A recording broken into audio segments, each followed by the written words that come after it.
a mere 50-minute train ride away, is the beautiful city of Hangzhou.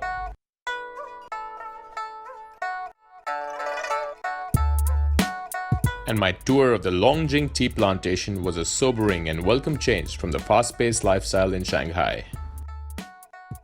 The Longjing Village, known to be the #1 tea village in China, with endless rows of green, clean and fresh air, with just a hint of an aroma of the tea, had a calming and soothing effect on me.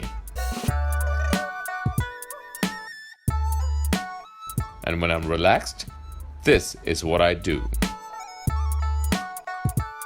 你想喝杯茶吗? Or, would you like a cup of tea?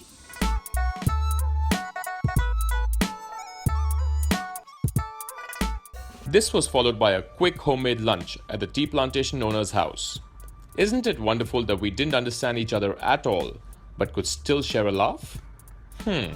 Food for thought.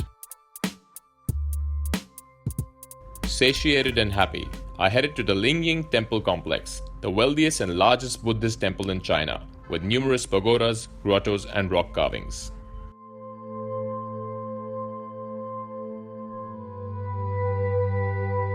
A series of temples built on top of each other on a hill,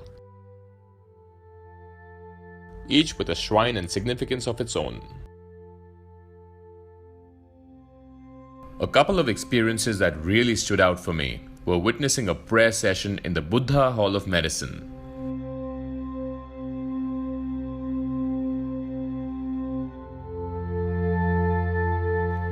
And walking through the hall of 500 arhats, built in the shape of a Buddhist swastika and houses 500 bronze seated statues of arhats, Buddha's disciples who accompanied him before he attained nirvana.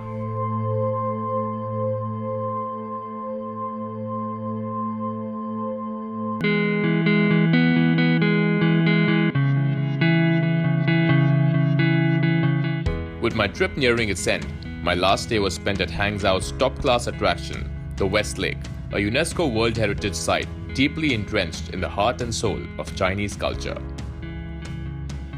Hangzhou was once China's cultural capital, and the West Lake, the playground of bureaucrats and the literati alike. Today, it is also known to be the city where Jack Ma, founder of the Alibaba Group, started his entrepreneurial journey. Take a ride on a boat, or rent a bike, and pedal away. A few hours spent at the West Lake is time well spent. Marco Polo arrived in Hangzhou in the 13th century and called it the most splendid city in the world. Several hundred years later, so much of the world has changed, but with the nature in Hangzhou preserved so beautifully, those words may well hold true today.